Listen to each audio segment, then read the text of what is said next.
La construction durable, c'est déjà celle qui dure dans le temps. Quand on construit une gare, on a le bonheur aujourd'hui de voir qu'elle peut durer au-delà des 50 ans qui sont communément retenus dans des analyses de cycle de vie. C'est aussi se poser la question de la juste intervention, du juste dimensionnement de la proposition par rapport aux besoins.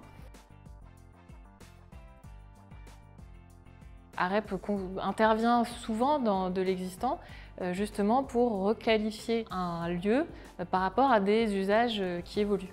Et donc on a des équipes, par exemple de flux, qui vont dimensionner au plus juste un lieu par rapport à l'évolution des usages. Exemple très concret, sur une zone de circulation, la signalétique et le marquage au sol peut permettre d'augmenter considérablement le flux sans avoir besoin de dédier un espace beaucoup plus grand.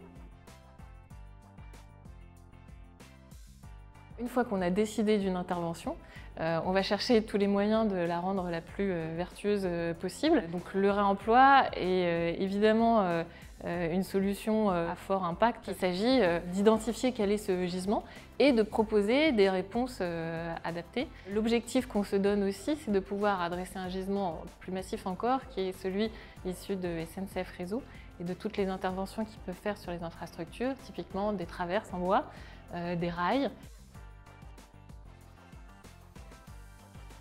Alors la SNCF, en effet, s'est engagée sur une trajectoire de neutralité carbone d'ici à 2035. Et donc, en effet, nous avons une mission un peu plus large d'accompagnement du groupe. Et ça passe par deux postes principaux, que sont la réduction des consommations en énergie d'une gare et la capacité à produire de l'électricité en gare, en particulier par le déploiement de photovoltaïque.